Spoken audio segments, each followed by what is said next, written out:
In 2016, California wife and mother Sherry Papini disappeared for 22 days. When she was found, she told authorities a detailed account of being kidnapped and tortured. Years later, in a stunning twist, Papini pled guilty to making false statements about what happened to her, setting off a media firestorm. Now, for the first time, Sherry Papini is telling her side of the story and revealing shocking new information. Sherry Papini, Caught in a Lie, an ID documentary event, Monday, May 26th at 9 on ID. Set your DVR.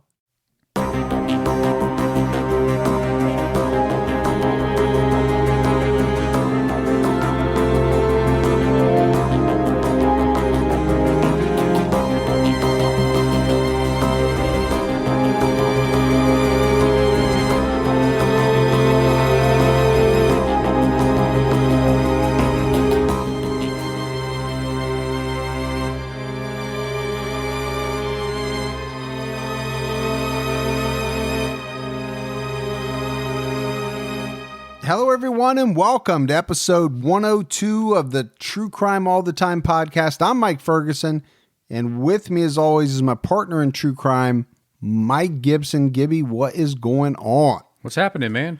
Not much. I got I didn't do it, but I got this. I thought was a pretty good suggestion from one of our listeners that said instead of saying "How are you," I should say "How are boo." How are boo? For like a Halloween. Oh. You know, How are boo? It's coming out a little bit before Halloween, but Yeah. I thought it was clever. How are boo? I chose not to do it, but then I talked about it anyway. You did. Because that's the way I roll. You just said it. You just did it anyway. And I said it back. So we have the 2-part Ed Kemper behind us. Yeah. That was a lot of work, man. A lot of research, went into that 2-part episode. I hope everybody liked it. I was very happy with the way they turned out. But now we have to move on. We do need to move on. Right, to other subjects. But before we do that, let's give our Patreon shout outs. We had Kevin Anderson, Aaron Edgecombe. How you guys doing? Kelly Stewart. Hey, Kelly. Nicole Makeley. Hey, Nicole. Miriam Johannes. Oh, Johannes. Katie Wallace. Thank you, Katie. Sarah Masterson Holtgrave. Ooh, that's a name. Happy Gnosis. Ooh, better than anything else. Any of the other Gnosises? Yeah, got to be happy. Margaret Gentry. Hey, Mark. Nancy Zeker. Hey, Nancy. Kim Weisenant. Yeah. I've said that one a couple different ways. Yeah, you did. I'm just going to keep going. See which one works out? Yeah, one of them. One of those is going to be correct. Yeah. Jennifer Autry, who's been with us on Patreon, she jumped up big time, Gibbs. Much higher than stepped it up. Our highest level, just kind of threw the gauntlet down, which we appreciate. Brian. Hey, Brian. Hillary Peel jumped out at our highest level. She's peeling right along. Siobhan Jobber. Jobber. Well, you got the last name pretty good. That's what I do. David Smith. Hey, David. Jennifer Quintal. Yeah. Walter Palacios. Jen Waterman. Yeah, Jen. Allison Moon. Allison, who we know. Yeah, we know Allison. CMO Raider.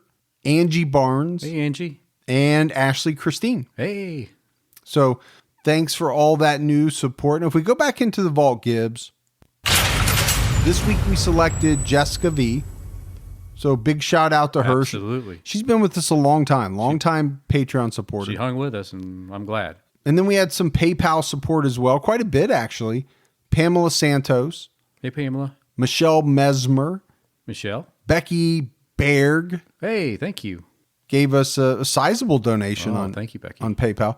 Jessica Metz. Hey, Jessica. Sarah Richmond. Caitlin Doran. And Season Sullivan. Season Sullivan. Yeah, it's a cool name. Season. Yeah. Season it up. All right. At the same time that this episode is out, we have an episode on Unsolved that is about Carolyn Wazalewski. Yeah. And we're going back to the, mid-late 50s. Yeah. Time 54. frame. Yeah. 14-year-old girl who goes missing, is found murdered. And from there, that's, the mystery starts from there. Right. And this is one of those cases, Gibbs, that it's very fascinating. It's sad. It's a sad case, Right. as a lot of them are, but it is one of those that is not very well known. No. And with that comes less amount of research available. Right. So it might be a little bit shorter. I don't know what it's going to come out as. Yeah. I think we'll be all right. Yeah. I mean, it's going to be a good episode. Yeah, absolutely.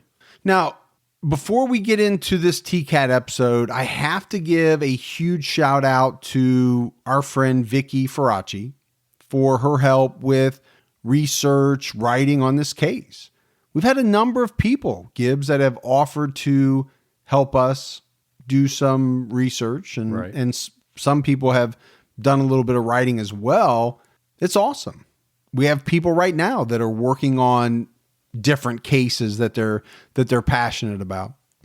And this is all about David Alan Westerfield. He was born February 25th, 1952. David was the oldest of 3 children.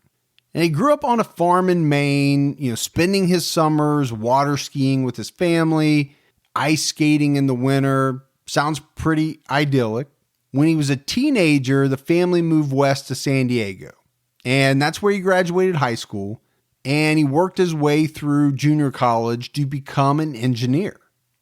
Now, what's missing from that background? Number one, it's pretty short as far as our normal childhoods go.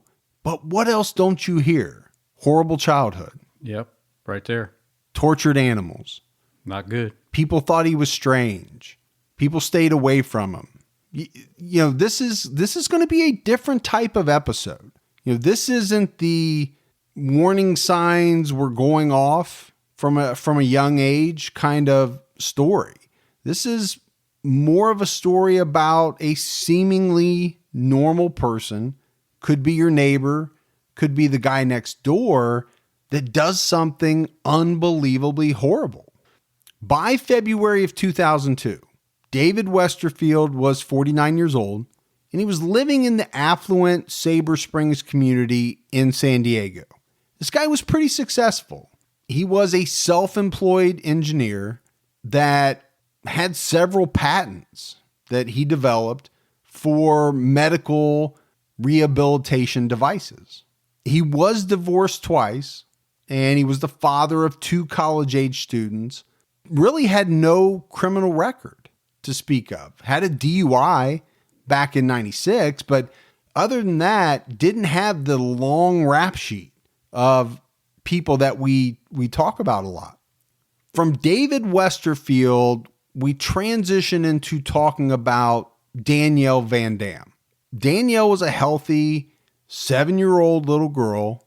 She was in the 2nd grade, attended Creekside Elementary. She was a brownie, was learning to play the piano.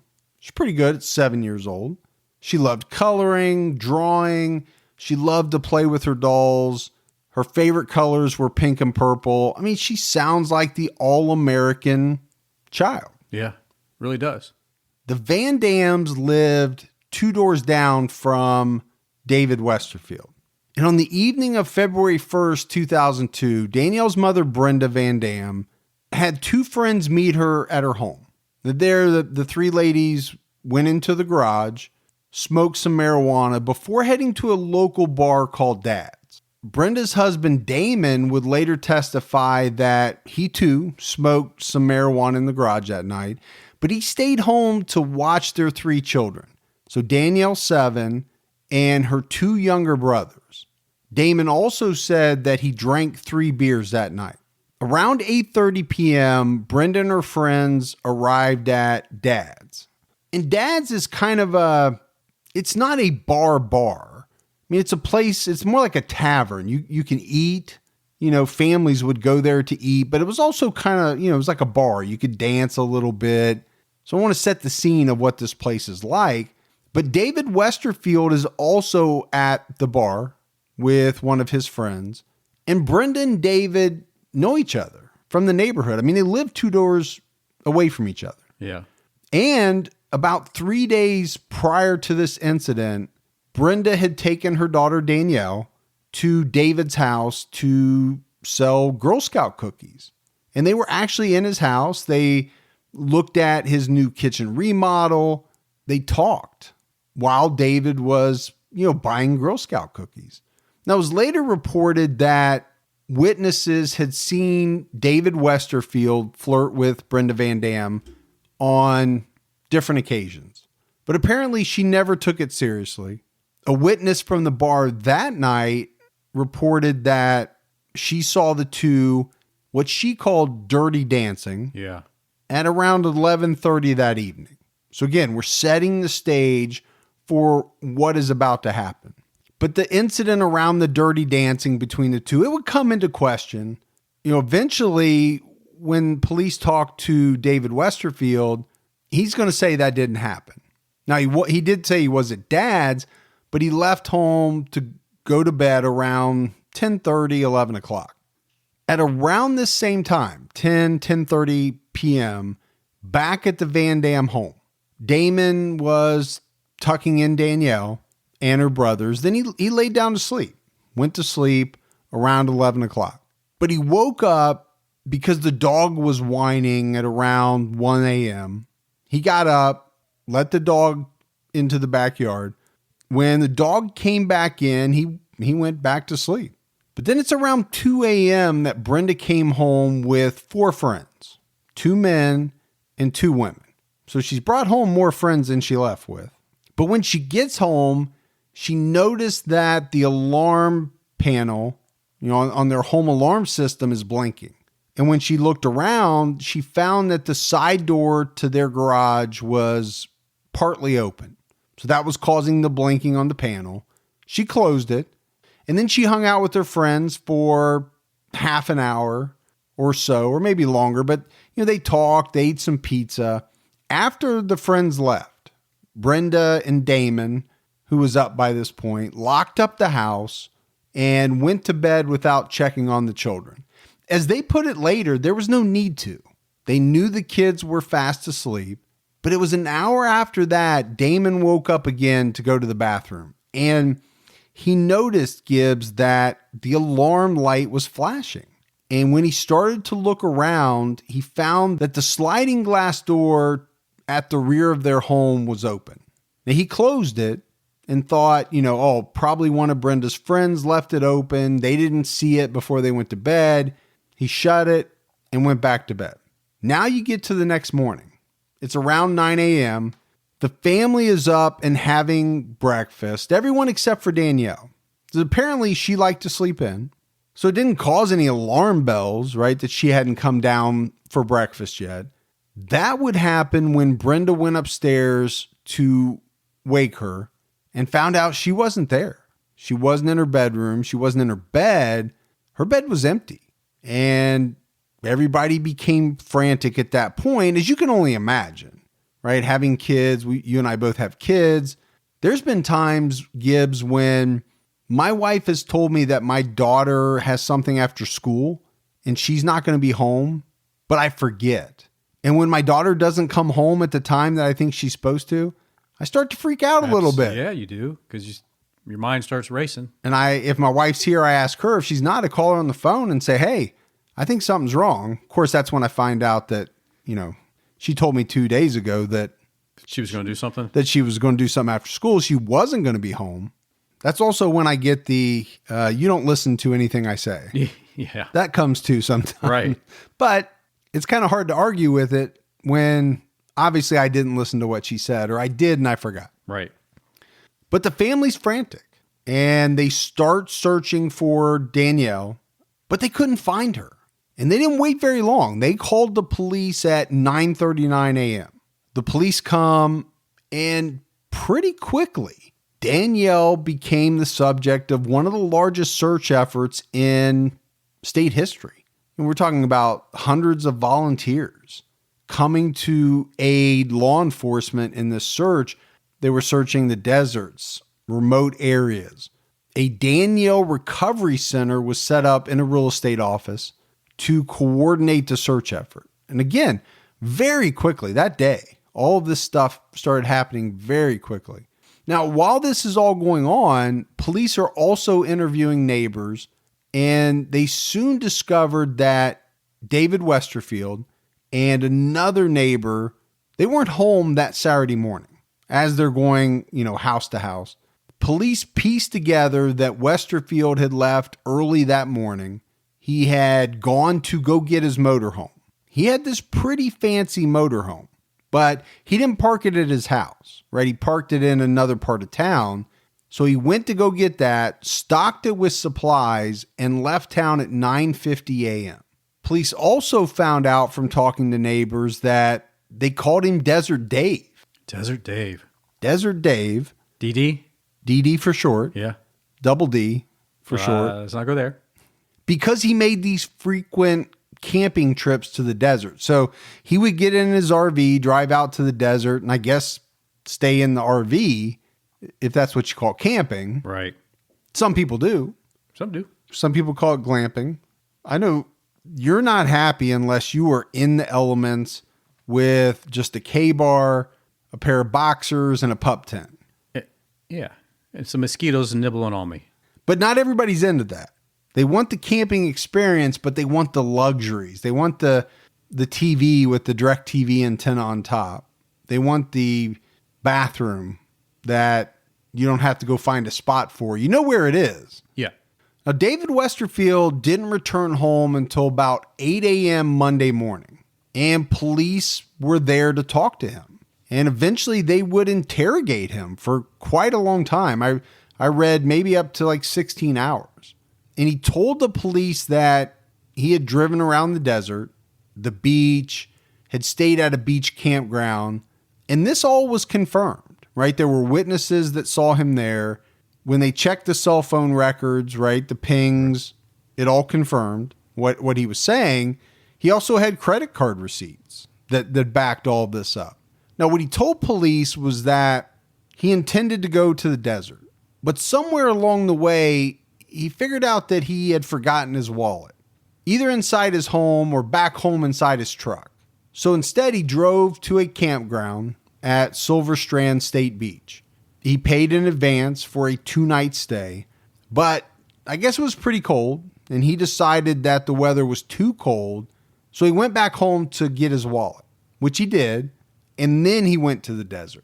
Now, there would be a witness from the Silver Strand Beach that would later testify that he saw Westerfield pull out his wallet while he was at the campground, right? So if that's true, it goes against everything that he's telling police about this wallet.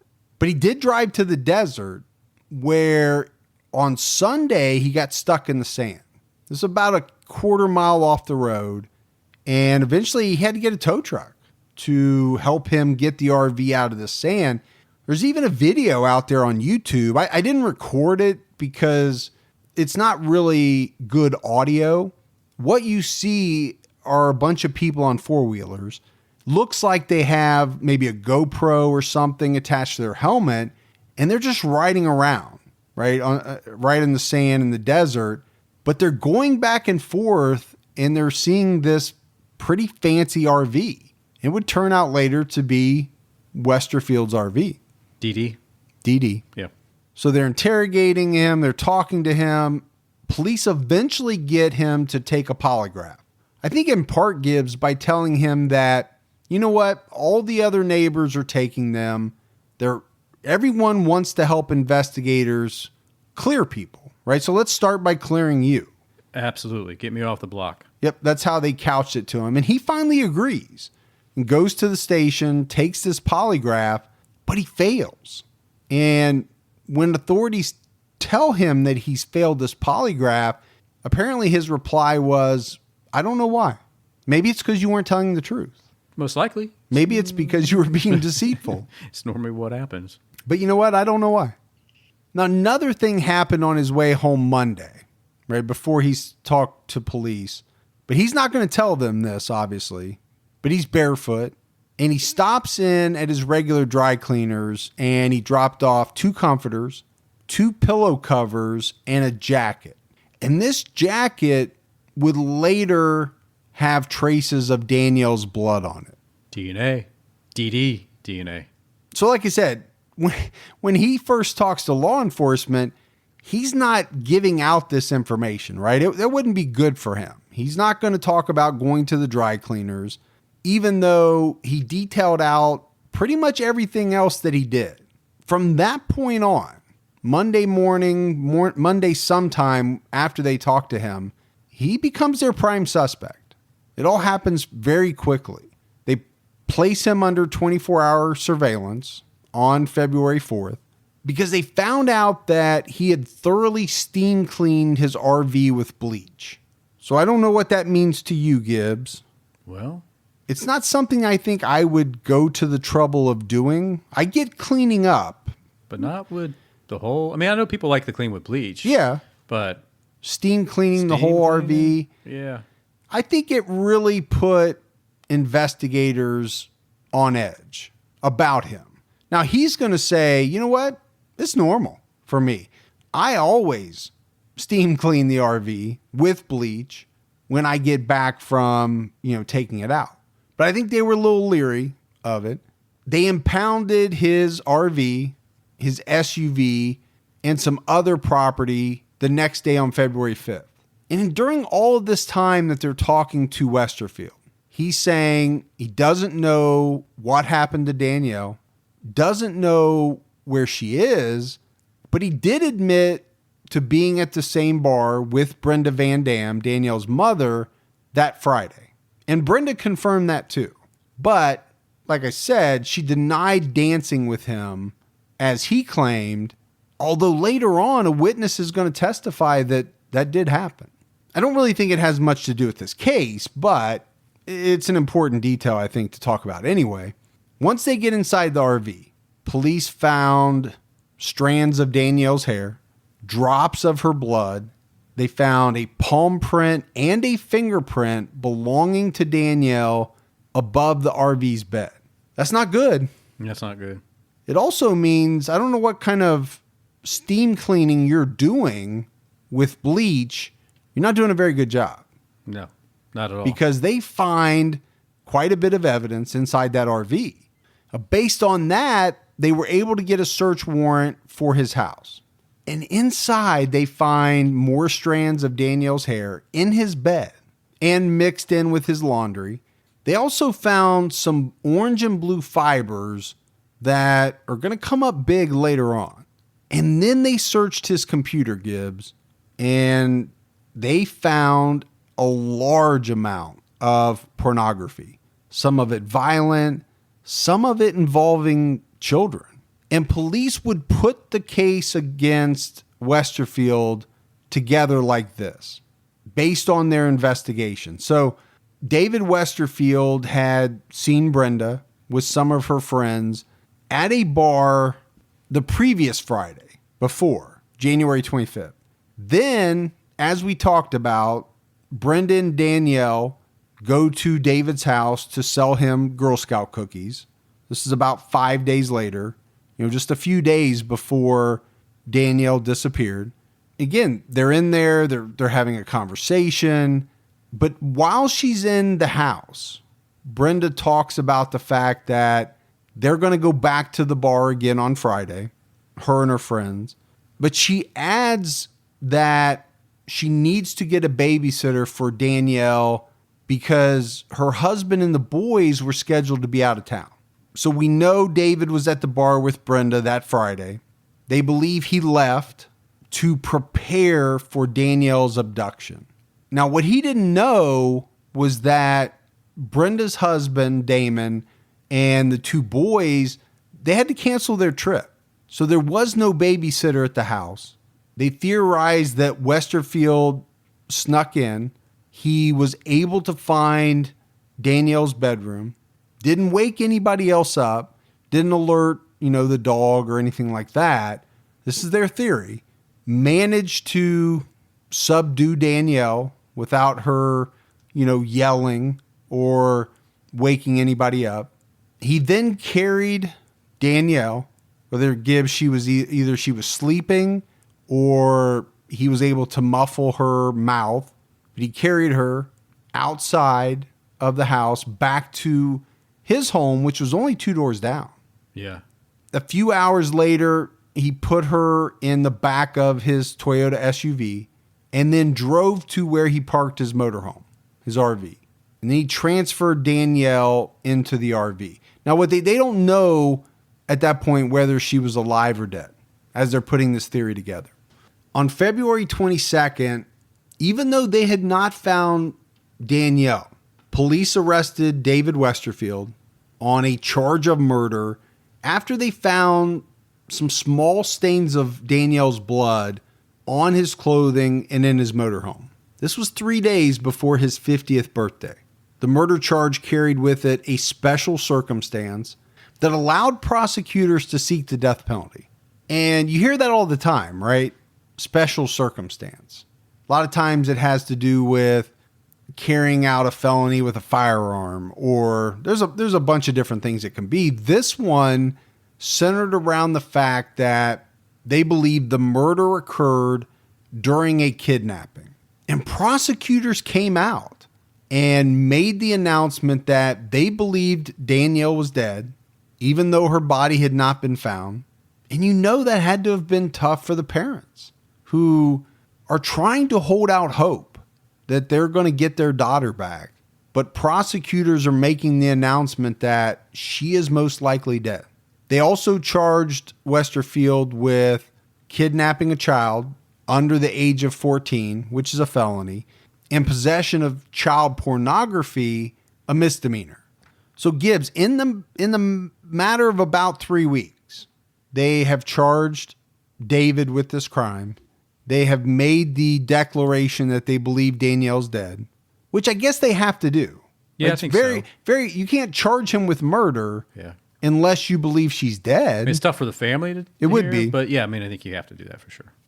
It's only 5 days later, February 27th, people are still out searching for Danielle. And they're on Diessa Road, about 25 miles from her home. And one of the reasons they're there is this was a possible route that people believed he could have taken out to the desert. And it was there that they found Danielle's partially decomposed nude body. And they also noticed that she was missing some teeth. So very brutal. Yeah, that's terrible. But because of the condition of the body, and you and I talk about this, right? The decomposition over that 3-week time period, almost 4 weeks now, the coroner was unable to determine a cause of death or whether she was sexually assaulted. They were only able to identify her body using dental records. You know what, Gibbs? The killers that we talk about on this show highlight the need for a good security system. Probably none more so than the case we're talking about right now. That's why I'm glad Simply Safe Home Security is a partner of the show. Simply Safe is easy to set up and easy to use. You can place your order online, install it yourself, and your home is protected 24/7. It's that easy. And it doesn't matter what happens. If a storm knocks out your power, if your Wi-Fi goes down, it's still safe. Even if an intruder cuts your landline or your power, Simply Safe still calls the police, notifies you right away. You're not thinking about crime when you have Simply Safe. When there's no word from them, you know all is well. And Simply Safe is good at what it does. They've been in business for a decade now. True Crime All the Time is proud to have them as a partner. So do us both a favor. When you do check out Simply Safe, go to simplysafe.com/TCAT. Let them know we sent you. That's simplysafe.com/TCAT to protect your home and family today. simplysafe.com/TCAT. Don't let allergy season slow you down. Get common allergy meds for as little as $15 with GoodRx. So you and your family, pets included, can stop allergy symptoms before they start. GoodRx is free and easy to use. Just search for your prescription on the website or the app, compare prices, and get a free coupon to show your pharmacist. Save at over 70,000 local pharmacies nationwide, including Walmart, Walgreens, CVS, Publix, Kroger, and many more. Check GoodRx before every trip to the pharmacy to save up to 80% on both brand and generic medications. And did you know GoodRx rewards you for saving money too? Join GoodRx Rewards today and earn points every time you use a coupon. Remember, GoodRx is not insurance, but works whether you have insurance or not. And it could be your insurance copay price. I've been using GoodRx for years. And I can't tell you how many times I have saved money even with my insurance. Stop allergies before they start and save big on allergy medications this season with GoodRx. Go to goodrx.com/TCAT. That's goodrx.com/TCATT. So Westerfield has been charged. He pleaded not guilty and went to trial on June 4th, 2002. Seems like everything in this case, Gibbs, happened very quickly. It does. It seems like it's rapidly progressing. Yeah, you and I have covered a lot of cases, from being charged on February 22nd to your trial starting June 4th. Seems pretty quick. Now, prior to that date, they had some pretrial motions. His lawyers wanted to have all of the statements that he made to police excluded because they put forth the charge that he was not interrogated fairly. It was more than 9 hours at a stretch. And they said detectives repeatedly ignored his requests for a lawyer or to take a shower, to eat, to sleep. I mean, they just kept on interrogating him, but the judge didn't buy it. The judge said, no, he wasn't interrogated unfairly. And he allowed the tape statements to be introduced at trial. So the prosecution presented their evidence, which included, Danielle's bloodstains on his jacket, the ones they found on the floor of his motorhome, the fingerprints and palm print they found in the motorhome, the hairs they found in his bed. I mean, they had a lot of evidence of Danielle either being in his RV or his house. And I mentioned the orange and blue fibers that they found on his property that would come back. Those matched some fibers that were found at the scene where they found her body. Now, from his side, Westerfield's lawyers made the suggestion that, the police were in a rush to solve this case. And they zeroed in on him. They had tunnel vision. They didn't look at anybody else.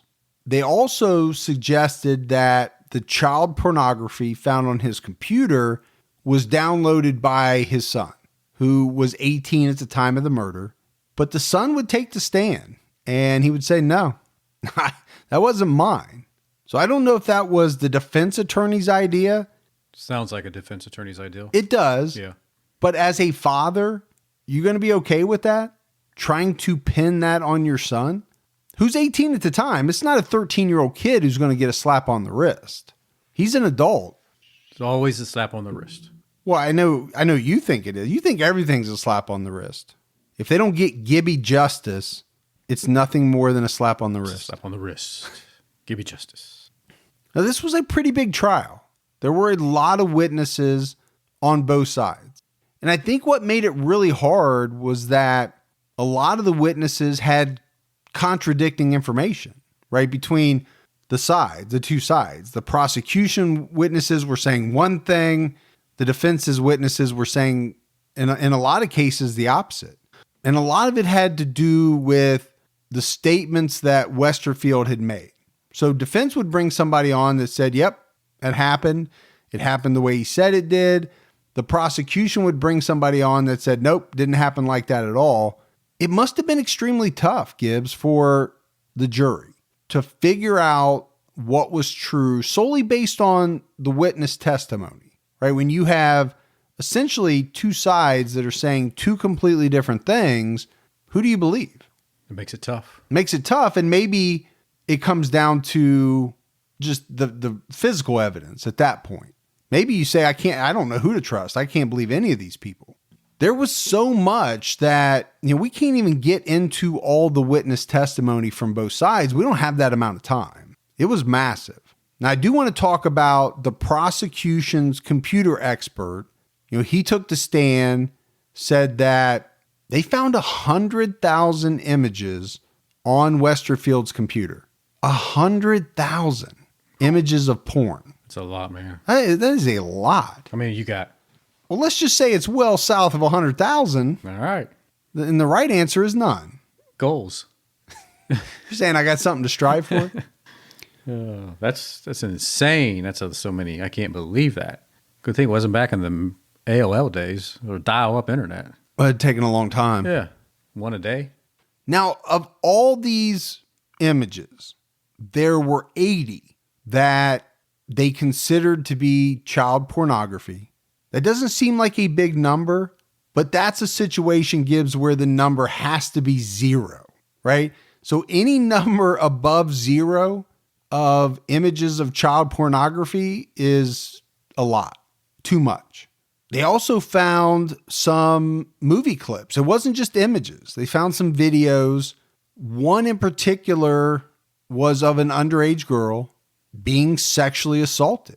Sick. And they played these in the courtroom for the jury with sound and all. So not only are they seeing these very disturbing images, but they're hearing the sounds. We talk about what juries go through. Nobody wants to see that shit. No. But they don't have a choice, right? They have a duty. They've got to weigh all of this evidence. And as part of that, they have to view this. And that's tough. So it was said that they played 2 different movie clips, some animated cartoons, and a number of images that they believe to be child pornography. But what's laughable is that Westerfield said that, he didn't download these because he was a pervert. He wasn't using these for his enjoyment. He was gathering these, Gibbs. He was accumulating images because he was going to send them to Congress as examples of what type of smut was out there on the internet. That's the old, I'm helping Congress. This is what I'm doing. Yeah, that's the I'm helping Congress Private investigator. Yeah. It's laughable. Yeah. Doing my good deed. My civic duty. DD's doing a good deed. Well, I guess you have to come up with something, but Desert Dave, I think he's reaching a little bit on that one. And then we get into more of Westerfield's defense. And a lot of it, sadly, focused on the lifestyle of Danielle's parents, Brenda and Damon. The defense brought up to the jury arguments about them having an open marriage, said they were swingers.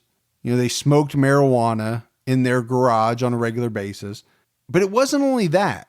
They used all of that to say that, because of this lifestyle that they led, they probably let people in the home that were of questionable character. And maybe some of the people that were in the home that night. Both of her parents did acknowledge on the witness stand that they had multiple sex partners and, they smoked marijuana, they drank beer. They were truthful on the stand. But again, attorneys hammered home the theory that bringing in multiple people into your household, you could have invited the killer in. It is essentially what they're saying. Yeah, so I think it's kind of rough to do it that way, but I think you probably agree it's probably like the only way that they could have. Yeah, I would agree that they probably felt this was their only option. They had some pretty damning evidence against their client, so they're going to throw this poor girl's parents in the mud and see if they can get the jury to believe that maybe it was one of their acquaintances that they smoked with or did whatever with that killed their daughter. The other thing the defense did was they had 3 entomologists testify. And this was all around trying to determine when Danielle's body was dumped. And the way that the entomologist did this was talking about when insects colonized her body. It's kind of macabre to think about. And they tried to make the argument that it happened in mid-February, long after David Westerfield was under police surveillance. So how could he have been the one to dump her body where it was found if he was under constant surveillance? That's the argument that they were making. Yeah, I get that. But the prosecution, from everything I read, Gibbs, they did a pretty good job of raising concerns under cross-examination of all three of these entomologists about their timelines.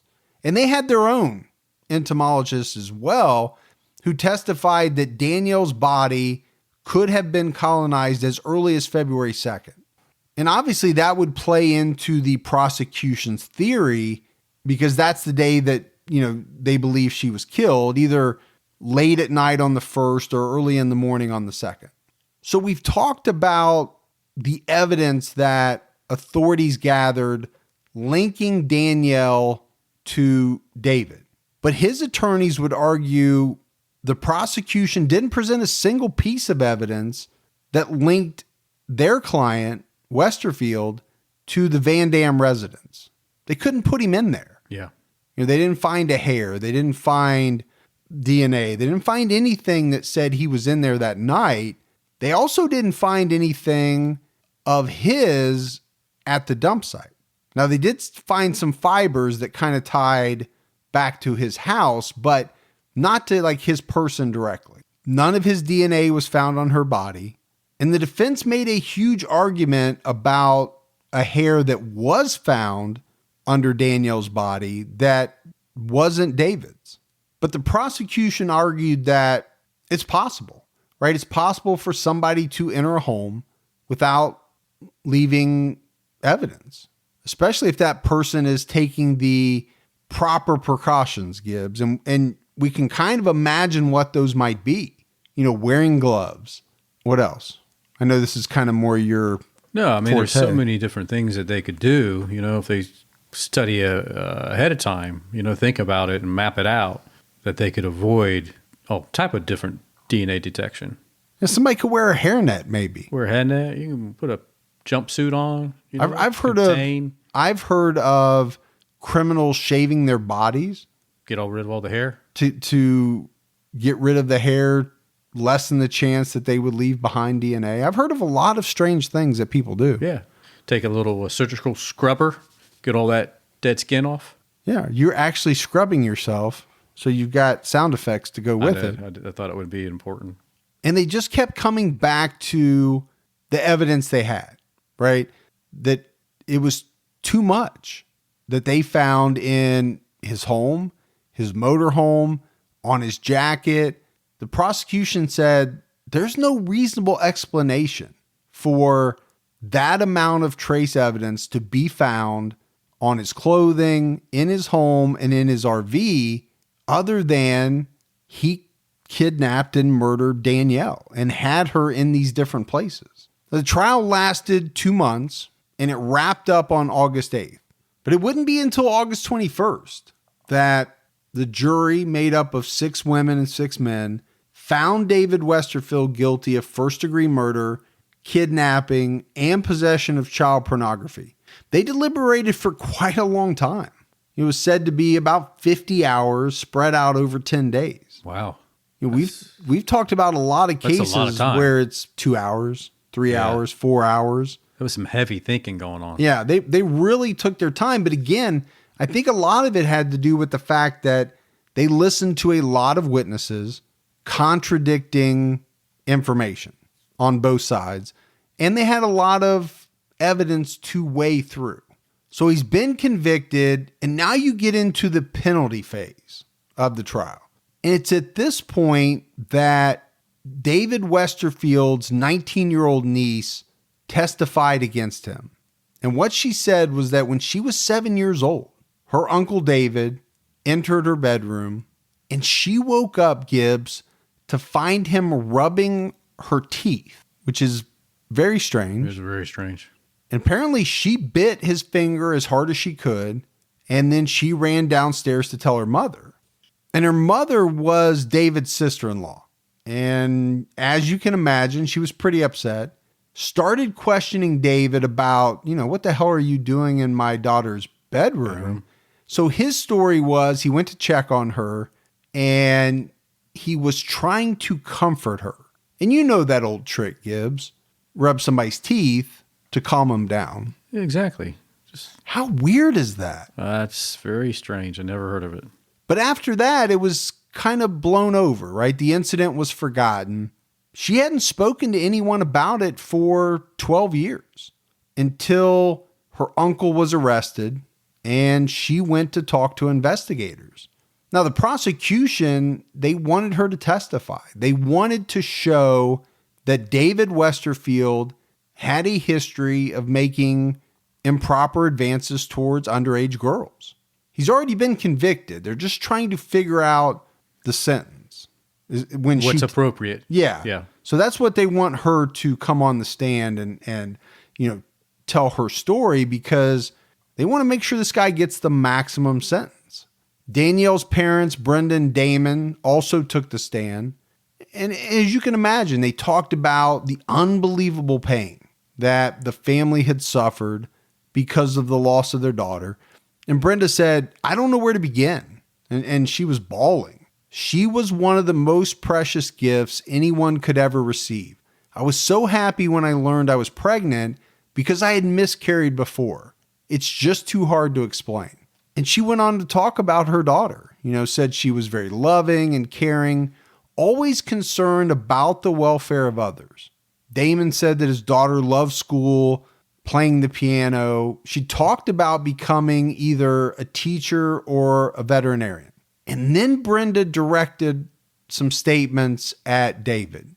And she said, it disgusts me that your sick fantasies and pitiful needs made you think that you needed Danielle more than her family. You do not deserve any leniency, any mercy, because you refused to give it to Danielle. Whew, Gibbs, I can feel the emotion. I can just imagine the anger of a parent talking to the person that has killed their child. I don't know how you and I would handle it. I think we may have touched on this before. Knowing you, there would be 4 people restraining you. Yeah, absolutely. While you talked. It'd be hard not to come And maybe across. that would not be enough. I don't know. And knowing you, maybe it never gets to trial. I'm just saying. Probably wouldn't get to trial. Do it my own way. Maybe something happens where trial's not necessary. Danielle's dad told the judge he would never get to see his daughter grow up, be a sister to her 2 brothers, get married, have her own children. That's rough. It's very rough to think about. Now, Westerfield's defense attorney argued that a life sentence would be easier on the Van Dams and the San Diego community because a death sentence would pry at the scab of Danielle's death because of all the appellate hearings. And I don't know if he's wrong about that. Now, I don't know that that's what Brenda and Damon wanted, but as we know, with a death sentence comes years and years of appeals.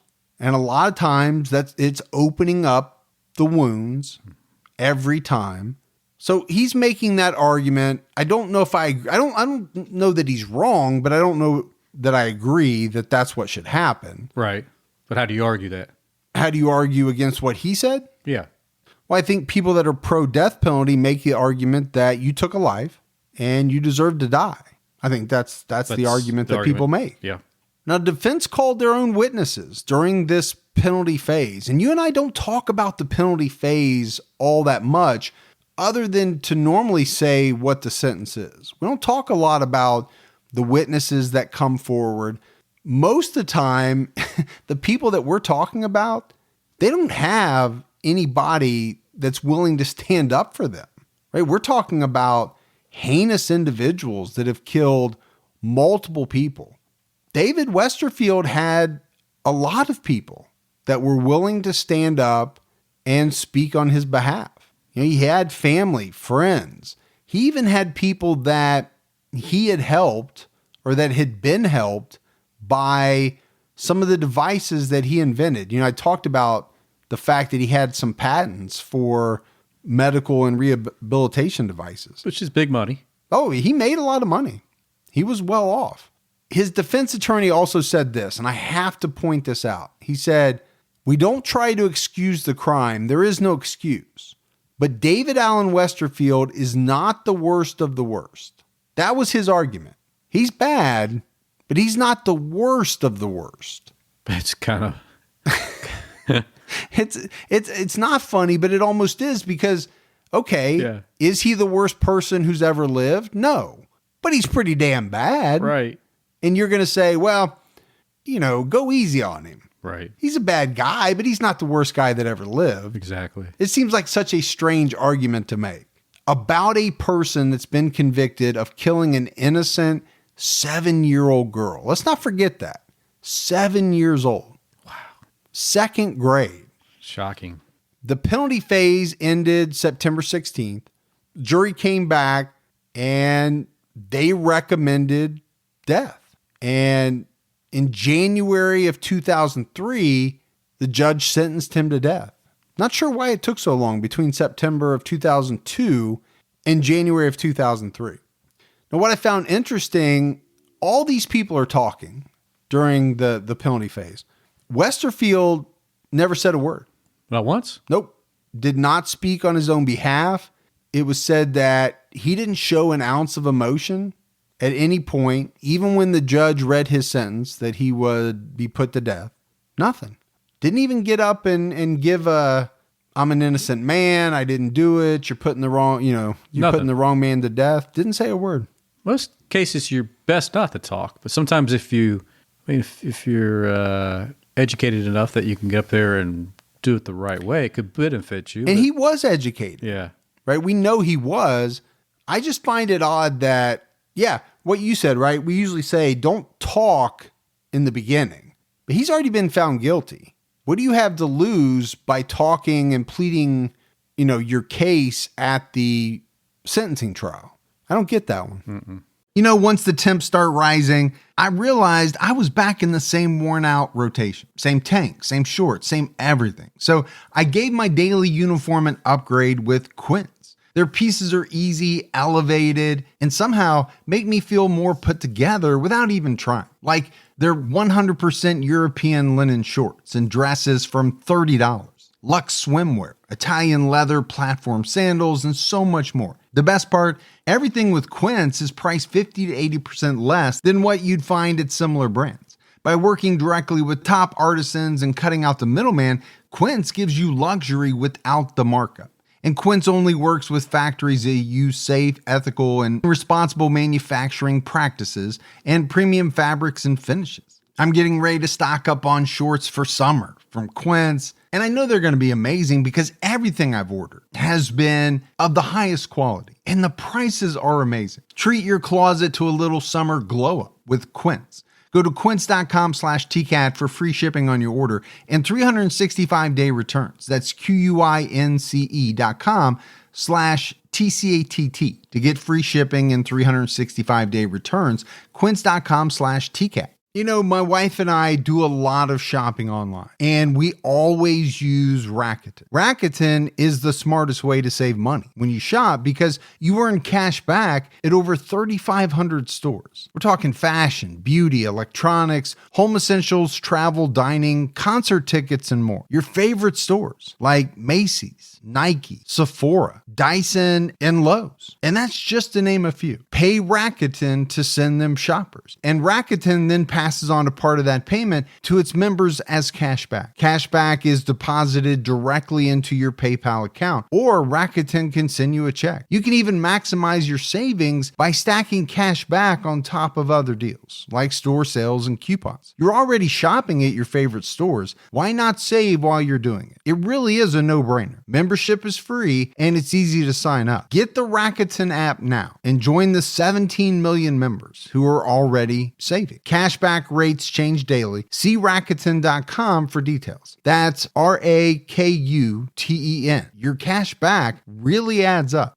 So they sent Westerfield to San Quentin, as we like to say, big boy prison. Big boy prison. And he's still there. Right now? Yeah. Listening? He may be listening on a prison computer. I don't know what he has access to. But he's going through his appeal process. Right. I don't know if this guy will ever be put to death. California hasn't executed anyone since 2006. And ever since then, there's been this quasi-moratorium on executions in the state. He's on death row, I assume, but he may never face execution. He may just die in prison.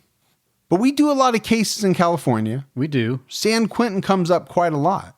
There have been some pretty famous and infamous people at San Quentin. I mean, how can you not talk about Johnny Cash and his famous concert at San Quentin? You call this water? You're always with the you call this water. You call this water. Manson, right? Who's not still alive. I have to always say that. Yeah, he's not. He's gone. He is still dead.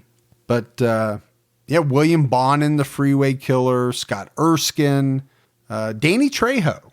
Really? The actor. Did you know that he was? I knew he was in prison. I didn't know he was at San Quentin. I knew he did time at one point. Yeah, I knew he did time. Yeah. But, I mean, that guy's been in... Man, he's been in like 500 movies. It's between him and Samuel L. Jackson. I mean, those guys have been in more films than... Yeah, I can't... And Michael Caine. You got to throw Michael Caine in there. Yeah, I think Danny's got it. I think he did 5 years. 5 years? At San Quentin. Really? Mm-hmm. That's not easy. I actually think he was a boxing champion at San Quentin, which tells you it's probably a guy you don't want to mess with. Ooh.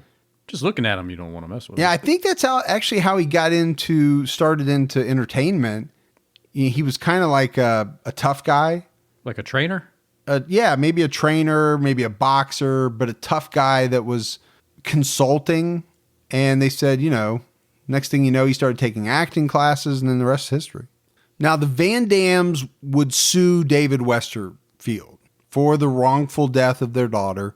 The case was settled out of court. I think they got somewhere north of $400,000 from some insurance companies. That doesn't seem like a lot of money, Gibbs, for the death of your 7-year-old daughter. I mean, there's no amount of money. No, there's none. But to put a number on it, which is what insurance companies do, it never seems enough. $400,000 and change. But what it also did, and probably the most important thing, was it prevented him from ever profiting from his crime. Like, he could never sell the rights to his story and make any money from it. Well, they never should be able to make money from it. No, and most of the time, I think it was even if he got out, or even if somehow, that's what I was thinking. Because I didn't think you could profit from your crimes anymore. I didn't think so either, but... So I was thinking this had something more to do with, if for some strange reason he was able to, that the money would go to the Van Dam, so it wouldn't make any, he would never get the money, I guess is what I was thinking. Right. Now, after the trial, the media came out and reported that David Westerfield was moments away from a plea deal with authorities when Danielle's body was discovered. So apparently the deal would have him take them to her body in exchange for a life sentence. But they discovered her before the deal went through. So obviously the minute they discovered her, they didn't need him. They took it off the table. Is that the best scenario? As opposed to what? I don't know. As opposed to them actually going through with the deal and him getting a life sentence? Mm-hmm.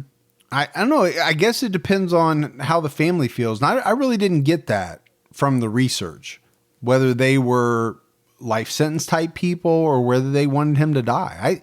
She did make comments, right? No mercy. I think there was even one comment I read, Gibbs, where she said that she hoped that his fellow prisoners felt as bad about child killers as she thought they would. Meaning, right, we've talked about that. He should be on the bottom of the totem pole. Most inmates don't like people that harm kids. And I think she said, I hope he experiences 2, 3, 4, 5, 6, 7, 8, 9, 10 times the amount of pain that my daughter did. She wants this guy to suffer. He should suffer. At the hands of other prisoners. She's basically saying, hey, guys. He's here. Go, do something. Go Take at care him every day. Yeah. Make him suffer every day. Yeah. I'm with her on that. I knew you would be. Yeah. Don't mess with kids, man. No, that's something you and I have always talked about. Just don't. And I guess it's strange for me to say this, but it's the one thing that I like about the prison hierarchy system. These are all guys in there for doing bad things, many of them murderers. But still, you get a guy like David Westerfield in there, and they view him differently. Yeah. These guys raped, killed women. men, whatever, but they view him as a piece of shit. Well, that's what he is. Yeah, I don't disagree with you. The other thing that happened after his trial was over is the audio tapes of his interview started to get out to the media. And in one of his first interviews, you can hear Westerfield ask one of the officers to leave their gun. And people took that as he wanted to commit suicide. It's such an easy way out for him. It would be. Yeah. It would be the easy way out for him. You know, there was, in one point of the police interviews, he told them that he didn't feel stable, didn't feel emotionally stable. And we talked about the fact that he failed the polygraph.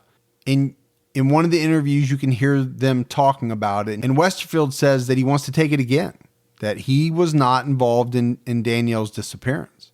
And there are a lot of people, Gibbs, that think he wasn't. Really? No, you can go out on the internet. You can find pages devoted to the fact that David Westerfield is innocent. Now, I think that's true in a lot of cases, right? Scott Peterson has a bunch of tons websites of people that think he's innocent. The same is true for David Westerfield. What's their biggest counter defense? The biggest argument that he's not guilty. Yeah. I think they cite lack of direct physical evidence, which has to be on the side of his DNA or his, something from him being found in her house. That's the only thing I can think of. Because there was quite a bit of evidence of her found, as we mentioned, in his RV, in his house, on his clothes. They also point to the fact of the interrogation, like we mentioned. They didn't think it was fair, mainly because many people believe he did ask for an attorney and he wasn't provided one. But again, those are all things that are going to come up on appeal and probably already have. Yeah, probably, I'm sure they're going to be vetted out. I mean, if he asked for an attorney and he didn't get one, if that's true, I imagine that's a... What was argued before the trial even started, and the judge struck it down. So, it'll be up to appeals courts to look at it and, see what they think. But something strange happened in 2003. San Diego police received a letter from someone confessing to Danielle's murder. And the guy claimed to be James Selby. This was a man accused of a lot of sex-related crimes in 5 different states. Wow. But along with that, some of those were in the San Diego area where this happened. They took it pretty seriously. But in the end, they deemed it to not be credible.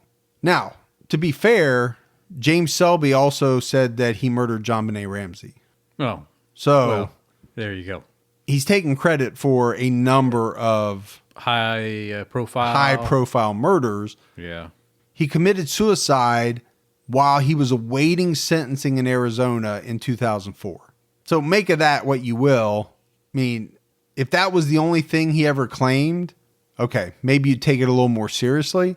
If he's also claimed to kill JonBenet Ramsey and this person and that person, right? After a while, you have to say that's a little far-fetched. Yeah, absolutely, you would. Just a attention seeker. Yeah, more than likely. Yeah. Go ahead. It might be something in there that's true, but you can't claim all those. There's no way. Yeah, the guy did kill people. Yeah, but you can't claim all that. And come on, JonBenet. Now, another thing happened in 2003, and that's that David Westerfield's son filed a petition to change his name. A week later, his sister did the same thing. They didn't want the last name Westerfield anymore. Didn't want to be associated with it. It's kind of hard to blame them with what their father did. Now, apparently, when you go into the court, you have to give a reason for the change. And they wrote disassociate from father's name. But they didn't change it all that much. They changed it to West. So from Westerfield to West. And there's just a few things, Gibbs, I wanted to mention. The elementary school where Danielle went, they dedicated some open areas to her memory. There's an overpass named for her. It's called the Danielle Van Dam Memorial Overpass. Yeah. It's very close to where her body was found. And then the last thing I want to talk about before we wrap up is this place called Dad's. And we talked about in the beginning, this is where Brenda went. This is where David went.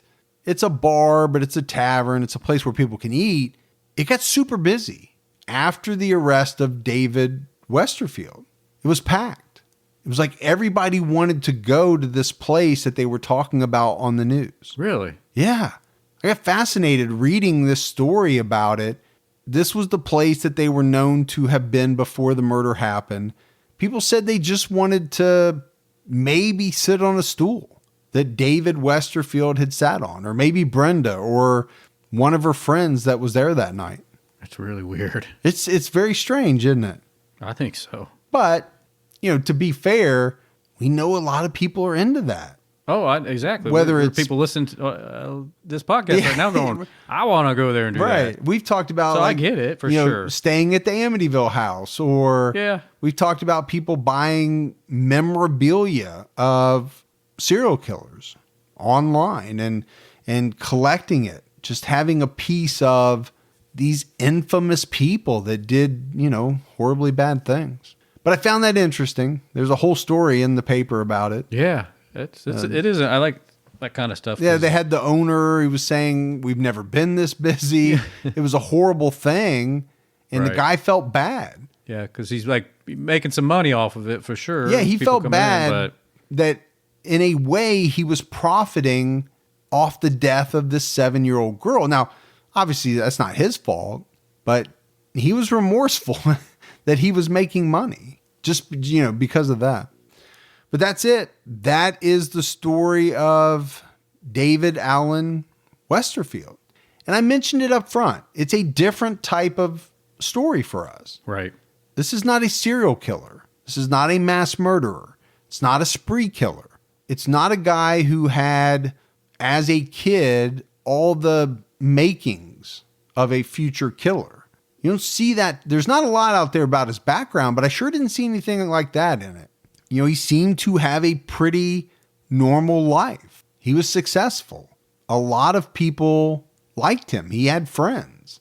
He wasn't the loner in the basement that we often talk about. But again, these are the stories that I think scare me the most. The seemingly normal person living 2 doors down from you that is plotting, or one day gets it in their head that they are going to do something horrible.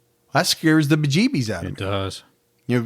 Jason from Friday the 13th doesn't scare me. I mean, he probably should, because he's kind of invincible. Right. But, the thought of a killer like that with a hockey mask, I can see you're wearing a hockey mask. I know to get away from you. Now, whether I can, that's a different story. But the mild-mannered accountant that lives down the street, right, that I see out cutting his grass, I'm not running the other way from that guy. I don't have a concern about him in the least. He hasn't done anything. He's not exhibiting anything that would make me worry about that person. All right, Gibbs, we have some voicemails. You want to check those out? Yeah, let's do it. All right. Hi, Mike and Gibby. This is Nisha, calling from England, and I want to say hi and a massive thank you, as well as congratulations on getting to 100 episodes. I'm totally obsessed with TCAT, and I actually spent the summer doing an internship in London, and I listen to your podcast every single day on the tube, which is what we call the subway. And I also wanted to suggest a case, which is super intriguing and actually happened just a few miles away from where I grew up. It's the case of Fred and Rose West, who murdered a whole bunch of young women in a house in Gloucester nicknamed the House of Horrors. It's a really interesting case. I think they actually killed one of their own daughters, and they buried a whole bunch of them under their patio in their garden because Fred was a builder. So really gruesome, but really interesting case, and lots of information on it out there. I'd also love to hear Gibby massacre all the pronunciations of the places around me, and do some really shocking English accents, because that's always very enjoyable for me. The quick heads up, though, is the place that it happened is in a town called Gloucester, not Gloucester or Gloucester, which I've heard both from American Family, and the county that it's in is Gloucestershire. So that's one less thing for you to get wrong. But I really hope that you have a chance to do that. And I want to say thank you so much for keeping me company on many, many long journeys. And as you always say, keep your own time ticking. All right. That was a great episode. She had such a cute accent. She did have a cute accent. It was very subdued compared to that, Very subdued. whatever you just did. But I will say the Wests, we're going to have to do them. We're probably getting more requests for that case right now than any other. Yeah, I started kind of looking into that a couple of weeks ago, and we were talking about it. Yeah. So I think that we're going to have to move that up the list just based on the amount of requests we're getting for it. The question is, are we going to remember her pronunciations by the time we get to it? We'll have to wait and see. Yes. Hey, Mike and Gibby. This is John from Southern Illinois College marathon training right now. I wanted to tell you guys congratulations on your 100th episode. You guys get me through a lot of runs, so I really appreciate it. Thank you. Have a good day, guys. Stay safe and keep your own time ticking. All right, so John is either training for a marathon, as he said, right, or he's running away from someone, or he's chasing someone. There's really only three options. Now, the fact that he's taking time to call us and congratulate us on our 100th episode leads me to believe he's training for a marathon. Let's record a podcast while we run. I mean, it'd be a very short one. I was going to say, what is it going to be, a 2-minute podcast? Maybe we do just one voicemail as we run. I mean, I get a treadmill. I get a stitch in my side after about 2 minutes. We can set your treadmill right here, and you can do your part. I do my part, and How about if we get one? Let's get dual fancy Peloton bikes. You ever seen that commercial? Oh yeah, that'd be good. And we'll do the podcast as we race each other. Oh, that'd be good. Oh, I wonder if we can show the results on the website. Well, I know those things are expensive, but they have a video screen in them. I don't know. I think you take Can you buy them classes and then return them? Can we buy them, use them for a week, and then return them? Get our money back? I doubt it. It's not Walmart, so that's true. But maybe it'd be like one of the bedding places where you get the mattress, and if you don't like it after 60 days, you call them and they give you your full refund. I don't know what they do with the mattress. Why would you want that back? They have to throw it away. Well, they do, but why? You can't sell that to somebody else. Can't be, why not just? There's because they know nobody's going to do it. There's 12 mattresses places, so you could get 2 years of free mattress. Well, first of all, nobody thinks like you. The second is mattresses don't go bad in 60 days. Well, it's like a year and a half mark. You get 60 days to try it out. If it doesn't feel right to you, they're coming and take it back. Right, but it's not going to. They're banking on the fact that it's not going to not feel right within the 60-day period. Yeah, but even felt good. Well, you'd be like, hey. But if you like it, just keep it and use it. I'm going to try the other company now. You got a warped. I try them all, and then I get back to the one I really liked. Right, 3 years later after you've run through every company. Hey guys, this is S checking in on I-55, an undisclosed location. Happy 100th episode today, I believe. You'll be recording. Congratulations, good work, love the show. You guys do a fantastic job. Keep up the great work. I'm calling because I am driving through Missouri cotton country, and I remember Gibby's comment about the hills are alive with cotton. There are no hills anywhere around here, but the flatlands are alive with cotton. It looks like snow out here. There's so much cotton, but it's all flat. If I get a chance, I'll stop and cut some and send it to you guys. But anyway, love the show. Keep up the great work. Congratulations on your 100th episode. Let's look forward to the next 100. And I'm going to be the first to interject to stay safe. Everybody signs off with keep your own time ticking. So here I'm going to say stay safe and keep your own time ticking. Thanks, guys. Bye. All right. We love when S checks in. He actually checks in much more than what we put on. Cutting the cotton. Yeah. Illegal activity. It probably is illegal. I did get a kick out of that when you said the hills are alive with the sound of cotton. Have you listened to cotton before? No. It's so tranquil, so relaxing. It's one of the most famous movies ever made. Cotton? Never heard of it. The Sound of Music. Goofball. Hi, Mike and Gibby. This is Jocelyn calling from Windsor, Ontario. I just finished your Richard Ramirez finale episode, and my husband was in the other room listening to you guys chat afterwards about coming out with a line of serial killer figurines. He piped up and was like, I'd buy them. We collect all things strange and unusual. We have a lot of figurines from different horror movies over the years and strange little artifacts we've collected. I work from home and listen to your podcast all the time. You guys have to know that you are my favorite. Thank you for all you guys do. You guys keep it respectful and just enough humor. I love your guys' chemistry together, and just keep doing what you guys do. Thanks. Bye. Awesome. Love it. Yeah. First of all, get me a job where I can work from home. Yeah, me too. Somebody hooked Gibby and I up with jobs where we can work from home. That's right. We're near a major airport. We can be anywhere. But you know, it's funny, Gibbs. People always say we said X. Yeah. Whatever X is in an older episode. Right. I don't remember. I think we've done so many episodes, it's hard for me to remember. I think we've done so many episodes. We just did episode 100. Why don't you say we've done like 100 episodes? Why do you say I think we've done so many? We've done 100 plus. 102. Yeah, on this one. So there you go. But it is hard to remember back, like in the BTK. I can't remember last week, man. I know. It's hard with all the, it kind of all gets blurred a little. Yeah. I don't even, what was this podcast about again? It's funny, but it's so true. It's if they only knew. He's already forgotten it, folks. If they only knew. All right. Nothing in the mailbag this week. What? Nope. Nothing? Nope. A lot of messages from people that have stuff coming on the way. It's Halloween time. Where's my Twizzlers? But a lot of things coming from overseas. So it takes a while to get there. But where's my Twizzlers? Gibby likes Twizzlers. Halloween time. And we haven't had beef jerky. We always like beef jerky. Like beef jerky. We All like right. things to chew on. Give you something to chew on. Yeah. All right, everyone. That is it for another episode of True Crime All the Time. So for Mike And Gibby, stay safe and keep your own time ticking.